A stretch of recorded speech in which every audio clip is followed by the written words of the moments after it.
Hi friends, welcome to our home science classes. आपको पता है हम इस टाइम पे प्रसार शिक्षा की थ्योरी कर रहे हैं, जिसमें से हमने देख लिया है कि प्रसार शिक्षा क्या है, प्रसार शिक्षा के इतिहास के बारे में जानना है, दर्शन, प्रसार शिक्षा के सिद्धांत क्या हैं, प्रसार शिक्षा की विशेषताएं क्या हैं, प्रसार शिक्षा का महत्व क्या है, गृह विज्ञान में प्रसार शिक्षा को क्यों सम्मिलित किया गया है। इन सब चीज़ों पर हमने चर्चा कर ली है। हमने प्रसार शिक्षण पद्धतियों के बारे में भी देखा है और प्रसार शिक्षा के चरण के बारे में भी देखा है। आज हम उसके आगे देखेंगे कि प्रसार कार्यकर्ता क्या हैं, प्रसार कार्यकर्ता हैं कौन। चलिए देखते हैं। प्रसार कार्यकर्ता का अर्थ देख लेते हैं पहले तो। प्रसार कार्यकर्ता का अर्थ, जो भी लोग ग्रामीण जीवन से जुड़कर विकास कार्य करते हैं, लोगों के उत्थान के लिए कार्य करते हैं, उनके रहन सहन एवं जीवन स्तर को ऊंचा उठाने में सहयोग करते हैं, उनके खेतों, घर तथा कार्यस्थल पर जाकर नवीन तकनीकों से अवगत कराते हैं व उनका उपयोग करना सिखाते हैं, वह सभी प्रसार कार्यकर्ता कहलाते हैं। प्रसार कार्यकर्ता कौन कौन होते हैं? जो लोग ग्रामीणों के उत्थान के लिए कार्य करते हैं, जैसे जो बाहर शोध होते हैं, जो शहरों में शोध होते हैं, नई नई तकनीकों का विकास होता है, तो ग्रामीणों तक पहुंचाने के लिए भी तो कोई होना चाहिए। तो ये जो ग्रामीणों तक पहुंचाते हैं, घर घर तक जाकर, उनके खेतों पर, उनके कार्यस्थल पर, उन्हें जहाँ भी समय मिलता है वहाँ पे जाकर उनको उसकी शिक्षा देते हैं या उनका उन तकनीकों का उपयोग कराना सिखाते हैं, उपयोग करना सिखाते हैं, उन सभी को क्या कहते हैं? उन सभी को प्रसार कार्यकर्ता कहते हैं। सामान्य अर्थों में प्रसार काम से जुड़े, सामान्य अर्थों में क्या कह सकते हैं हम इन्हें? प्रसार काम से जुड़े सभी लोगों को प्रसार कार्यकर्ता कहते हैं। इतनी बड़ी परिभाषा ना याद करते हुए बस हम इन्हें 2 ही शब्दों में कह देंगे, प्रसार कार्य में जुड़े हुए लोगों को क्या कहते हैं? प्रसार कार्य में जुड़े हुए लोगों को प्रसार कार्यकर्ता कहते हैं। चलिए देखिए, प्रसार कार्यकर्ता के गुण क्या होने चाहिए। अब ये जो प्रसार कार्य करता है उसके कुछ गुण भी तो होने चाहिए, कि ऐसे ही कोई जाके सिखा देगा। चलिए देखते हैं क्या क्या गुण होने चाहिए। तो सबसे पहले दूरदर्शिता होनी चाहिए उसके अंदर, मतलब कि वो दूर की सोच सके। सिर्फ कहते हैं ना, अपने नाक के आगे सोचना, सिर्फ नाक के आगे ना सोचे, वो आगे की, दूर की सोचे कि हमें क्या करना चाहिए, इससे क्या लाभ हो सकता है। संसाधनों का ज्ञान, उसे जो गांव में उपलब्ध संसाधन है उनका ज्ञान होना चाहिए, या जो भी संसाधन उसके पास है, जो उसको लेके आया है, उसके हिसाब से उसको सिखाना चाहिए। अब जैसे गांव में कंप्यूटर है नहीं और आप आ गए हैं कंप्यूटर की जानकारी देने के लिए, तो ऐसा हो सकता है क्या? या गांव वालों को पता ही नहीं है कंप्यूटर किस चिड़िया का नाम है और आप जाके वहाँ पे कंप्यूटर खोल के इसकी जानकारी देने लगे? नहीं, जो गांव में सुविधाएं हैं उस उन्हीं संसाधनों के हिसाब से आपको वहाँ पे जानकारी देना है। देखना है हमें कि गांव वालों के पास क्या क्या संसाधन है, हम उनसे क्या क्या, उन संसाधनों से हम उनको क्या क्या सिखा सकते हैं। आगे है योजना बनाना एवं क्रियान्वयन करना, मतलब कि गाँव वालों को सिखाने से पहले योजना बनाना पड़ता है। ऐसे ही नहीं जाके आप सिखा देते हैं। जैसे आपको पढ़ाने के लिए मैं ऐसे ही थोड़ी ना पढ़ा देती हूँ, पहले मैं खुद भी पढ़ती हूँ और फिर उसके बाद ये पीपीटी तैयार करती हूँ आप लोगों के लिए, फिर आपको यहाँ पे आके पढ़ाती हूँ। तो वही जो प्रसार कार्यकर्ता होते हैं, उनको पहले योजना बनाना पड़ता है, फिर उसका क्रियान्वयन करना पड़ता है। कार्य के प्रति समर्पित, उन्हें अपने कार्य के प्रति समर्पित होना चाहिए कि हमें ये कार्य करना है, उनके अंदर कार्य करने की लगन होनी चाहिए। संगठनात्मक क्षमता, एक संगठन में कार्य करने की क्षमता उसके अंदर होनी चाहिए। दृश्य श्रव्य सामग्री का ज्ञान, उसे दृश्य श्रव्य सामग्री का ज्ञान होना चाहिए, कि मतलब किसे हम दृश्य सामग्री का प्रयोग करके सिखा सकते हैं, किसे श्रव्य सामग्री का प्रयोग करके सिखा सकते हैं, किसके लिए हमें दृश्य श्रव्य दोनों सामग्रियों का प्रयोग करना है। तो इन सब चीज़ों का ज्ञान उसको होना चाहिए। मार्गदर्शन व नेतृत्व की क्षमता, प्रसार कार्यकर्ता में मार्गदर्शन, नेतृत्व की क्षमता होनी चाहिए, तभी वो अपने कार्य को सफल बना सकता है। चलिए देखते हैं आगे। आगे है निर्णय लेने की क्षमता, प्रसार कार्यकर्ता में निर्णय लेने की क्षमता होनी चाहिए। ऐसा नहीं है कि जाके आप कुछ सिखा रहे हैं और किसी गाँव वाले ने कहा नहीं ये ऐसा है, ऐसा आप कीजिए, आपने तुरंत बदल दिया। आपके अंदर निर्णय लेने की क्षमता होनी चाहिए, हाँ ये चीज़ गलत है, ये चीज़ सही है, हमें ये करना चाहिए, ये काम नहीं करना चाहिए, हमें ऐसे कार्य करना चाहिए जिससे लोगों की भलाई हो। ऐसा नहीं है कि हमें कोई ऐसा कार्य कर दिए जिससे लोगों का नुकसान हो गया हो। तो सही और गलत का निर्णय लेने की क्षमता होनी चाहिए उसके अंदर। धार्मिक दृष्टिकोण होना चाहिए, उसका दृष्टिकोण धार्मिक होना चाहिए। आप जहाँ पे गए हैं वहाँ पे धर्मों को बहुत ज़्यादा मान्यता दी जाती है और आप बिल्कुल भी धार्मिक नहीं हैं, तो आपका दृष्टिकोण दृष्टिकोण धार्मिक होना चाहिए, विवेकशील होना चाहिए। आपके अंदर विवेक विवेक होना चाहिए, विवेकशील हो, प्रसार कार्यकर्ता को विवेकशील होना चाहिए। सेवा भाव, उसके अंदर सेवा की भावना होनी चाहिए। जो भी वो सिखाए वो पूरे मन से सिखाए, तभी वो सफल हो सकता है। सादा जीवन उच्च विचार, इसकी सोच होनी चाहिए। मतलब कि प्रसार कार्यकर्ता का जीवन सादा और विचार उसके उच्च होना चाहिए। विनम्र एवं मृदुभाषी, उसकी भाषा विनम्रता, उसकी भाषा में विनम्रता होना चाहिए, मृदुभाषी होना चाहिए, मीठा बोलने वाला होना चाहिए, अकड़ू नहीं होना चाहिए। ये सब प्रसार कार्यकर्ता में गुण होने चाहिए। आकर्षक व्यक्तित्व, उसका व्यक्तित्व आकर्षक होना चाहिए। ऐसा नहीं कि आप गए और ऐसे ही कुछ भी पहन के चले गए, आपको कोई देख रहा है, कुछ फ़र्क ही नहीं पड़ रहा है उसको, या आप एकदम सूट-बूट में चले गए हैं और लोग आपसे दूर-दूर कतरा रहे हैं। तो आपको ऐसा व्यक्तित्व बनाना है कि आप जहाँ पे जाएँ वहाँ के माहौल में ढल जाएँ। सहानुभूति वाला व्यवहार, वो आप प्रसार कार्यकर्ता के अंदर भूति का भाव होना चाहिए। ईमानदार, प्रसार कार्यकर्ता को ईमानदार होना चाहिए। साधन संपन्न, उसके पास साधन होने चाहिए। ये नहीं कि आप सिखाने गए हैं, आपके पास साधन ही नहीं है, चले गए हैं आप सिखाने के लिए। नई तकनीक व पद्धति पर विश्वास, उसको नई तकनीकों और पद्धतियों पर विश्वास होना चाहिए।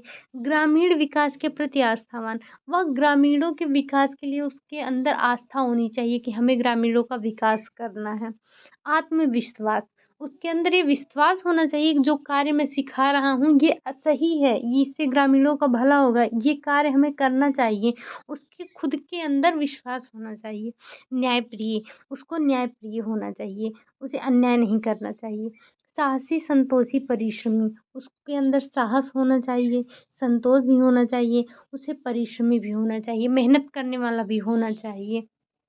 प्रगतिशील विचारधारा, हमेशा वो प्रगति के रास्ते पर चलता रहे, ऐसी विचारधारा उसकी होनी चाहिए। विषय का ज्ञान, अरे भाई जब आपको विषय का ज्ञान नहीं है तो आप क्या दूसरों को ज्ञान देंगे।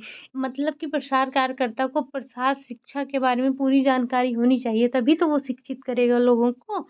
रीति रिवाज का ज्ञान, आप जहाँ गए हैं वहाँ के रीति रिवाज का भी ज्ञान होना चाहिए आपको, वहाँ के लोगों के रीति रिवाजों का भी सम्मान करना चाहिए। मूल्यांकन क्षमता, आपके अंदर मूल्यांकन क्षमता होनी चाहिए। एक प्रसार कार्यकर्ता को मूल्यांकन की क्षमता होनी चाहिए। हमने देखा था मूल्यांकन करना कितना महत्वपूर्ण होता है। किसी भी कार्यक्रम में मूल्यांकन की बहुत महत्वपूर्ण भूमिका होती है उसकी सफलता और असफलता में। निष्पक्षता का भाव, उसके अंदर कोई भेदभाव नहीं होना चाहिए कि ये अमीर है, ये गरीब है, उच्च जात का है, निम्न जात का है। ऐसे भाव उसको नहीं रखना चाहिए। तो देखते हैं मोटे तौर पर प्रसार कार्यकर्ता के गुण कौन-कौन से होने चाहिए। प्रसार कार्यकर्ता में दूरदर्शिता होनी चाहिए, संसाधनों का ज्ञान होना चाहिए, योजना बनाना और उसका क्रियान्वयन करना उसको आना चाहिए, कार्य के प्रति उसे समर्पित होना चाहिए, संगठनात्मक क्षमता होनी चाहिए, दृश्य श्रव्य सामग्री का ज्ञान होना चाहिए, मार्गदर्शन व नेतृत्व की क्षमता होनी चाहिए, निर्णय लेने की क्षमता होनी चाहिए, धार्मिक दृष्टिकोण होना चाहिए, विवेकशील होना चाहिए, सेवा भाव होना चाहिए, सादा जीवन उच्च विचार की सोच रखनी चाहिए, मृदुभाषी एवं विनम्र एवं मृदुभाषी होना चाहिए, आकर्षक व्यक्तित्व होना चाहिए, सहानुभूति वाला व्यवहार होना चाहिए, ईमानदार होना चाहिए, साधन संपन्न होना चाहिए, नई तकनीक व पद्धति में विश्वास होना चाहिए, ग्रामीण विकास के प्रति आस्थावान होना चाहिए, आत्मविश्वास होना चाहिए, न्यायप्रिय होना चाहिए, साहसी, संतोषी और परिश्रमी होना चाहिए, प्रगतिशील विचारधारा का होना चाहिए, विषय का ज्ञान होना चाहिए, रीति रिवाज के बारे में जानकारी होनी चाहिए, मूल्यांकन क्षमता होनी चाहिए, निष्पक्षता का भाव होना चाहिए। चलिए देखते हैं प्रसार कार्यकर्ता की भूमिका। अब ये तो हमने उसके गुण पढ़ लिए, अब हम उसकी भूमिका के बारे में चर्चा करते हैं। तो उसकी भूमिका एक प्रशासक के रूप में, प्रसार प्रशासक के रूप में क्या हो सकती है उसकी भूमिका? कार्यक्रम नियोजन की क्षमता, मतलब उसने कार्यक्रम की तैयारी तो कर ली, उसको नियोजित करने की भी क्षमता होनी चाहिए उसमें। संगठन की क्षमता, पीछे पड़ने की क्षमता कि मतलब वो लोगों को पीछे पड़ के उनको सिखाए ही सिखाए। सामंजस्य स्थापित करने की क्षमता होनी चाहिए। कार्यक्रम की संपूर्ण जानकारी होनी चाहिए। कार्यक्रम क्रियान्वयन की क्षमता होनी चाहिए। मार्गदर्शन एवं नेतृत्व की योग्यता होनी चाहिए। तो उसका क्या कार्य, प्रचार कार्यकर्ता के कार्य क्या हैं, भूमिका क्या है एक प्रशासक के रूप में, उसको ये आना चाहिए। मतलब क्या क्या, कार्यक्रम नियोजन, संगठन की क्षमता, पीछे पड़ने की क्षमता, सामंजस्य स्थापित करने की क्षमता, कार्यक्रम को संपूर्ण जानकारी होनी चाहिए, कार्यक्रम क्रियान्वयन की क्षमता होनी चाहिए, मार्गदर्शन एवं नेतृत्व की योग्यता होनी चाहिए। अब चलिए देखते हैं विषय वस्तु विशेष के रूप में। विषय वस्तु विशेष के रूप में क्या भूमिका होनी चाहिए उसकी। तो विषय की पूरी जानकारी, विषय का पूरा ज्ञान एवं कार्यक्रम, विषय शिक्षा देने की क्षमता होनी चाहिए।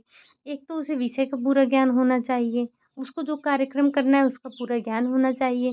दूसरा, शिक्षा देने की क्षमता उसके अंदर होनी चाहिए। ऐसे आपने बहुत लोगों को देखा होगा, उनको आता तो बहुत है लेकिन वो सामने वाले को कुछ बता नहीं पाते हैं। जब किसी 2-4 लोगों के सामने जाएँगे उनकी बोलती बंद हो जाएगी। तो कार्यक्रम नियोजन, क्रियान्वयन, संगठन एवं मूल्यांकन की क्षमता होनी चाहिए। अपने विषय के साथ अन्य विषय को जोड़कर तैयार करने की क्षमता होनी चाहिए। अब चलिए देखते हैं ग्राम स्तर पर कार्यकर्ता के रूप में क्या भूमिका है। तो ग्रामीण परिवेश का ज्ञान होना चाहिए। मतलब आपको गाँव से होना चाहिए। जैसे कोई शहर से जाएगा सिखाने के लिए तो गाँव में क्या है, क्या चीज़ है उसको पता ही नहीं होगा।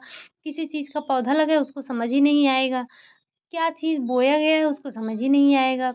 तब वो सिखाएगा क्या ग्रामीणों को? कुछ नहीं सिखा पाएगा। इसलिए उसको ग्रामीण परिवेश से जुड़ा होना चाहिए। ग्रामीण समस्याओं की जानकारी होनी चाहिए। उसको ग्रामीणों की समस्याओं की जानकारी होनी चाहिए। आगे, उपलब्ध संसाधनों का ज्ञान। जो भी गाँव में संसाधन उपलब्ध हैं उन सब का ज्ञान उसको होना चाहिए। भौतिक वातावरण को सुविधाजनक बनाने का ज्ञान होना चाहिए। ग्रामीण नेता को पहचानने की क्षमता होनी चाहिए। जैसे हर गाँव में कोई न कोई एक व्यक्ति ऐसा होता है जिसकी बात हर गाँव का हर व्यक्ति मानता है। तो जिसे मुखिया के रूप में, तो जैसे आप जब गाँव में प्रचार करता जाएगा तो वो वहाँ पे ग्रामीण नेता को पहचानने की क्षमता उसमें होनी चाहिए कि कौन-सा व्यक्ति ऐसा है जिसकी बात गाँव वाले मानते हैं। मृदुभाषी एवं विनम्र व्यवहार, मतलब प्रचार कार्यकर्ता का भाषा जो है वो मृदु होना चाहिए, उसका विनम्र व्यवहार होना चाहिए, अकड़ के नहीं बोलना चाहिए, गाँव वालों के साथ मिल-जुल कर रहना चाहिए। संप्रेषण के रूप में, संप्रेषण के रूप में का क्या मतलब कि हमें लोगों को कैसे समझाना है, अपनी बातों को लोगों तक कैसे पहुँचाना है, कैसे श्रव्य किस माध्यम पे का प्रयोग करके, श्रव्य माध्यम का, दृश्य माध्यम का या दृश्य श्रव्य माध्यम का, जो भी है जिस भी प्रकार से उनको समझाना है, ये समझाने की ज़िम्मेदारी किसकी होती है? प्रसार कार्यकर्ता की ही ज़िम्मेदारी होती है कि वो लोगों को या तो पोस्टर ले जाके दिखाए, जो पढ़े लिखे नहीं हैं उनके लिए पोस्टर लेके जाए, जो पढ़े लिखे हैं उनके लिए पैम्पलेट वगैरह बनवा के लेके जाए। अगर वहाँ पे लाइट वाइट की व्यवस्था है तो प्रोजेक्टर आदि लगा के वहाँ पे लोगों को दिखाए। ये सब संप्रेषण के रूप में भूमिका होती है। तो चलिए, ये वीडियो कैसा लगा आपको? हम थोड़ा-थोड़ा करके पढ़ेंगे। वीडियो अच्छा लगा होगा लाइक कीजिएगा, चैनल को सब्सक्राइब कीजिएगा। मिलते हैं नेक्स्ट वीडियो में, तब तक के लिए बाय बाय, टेक केयर।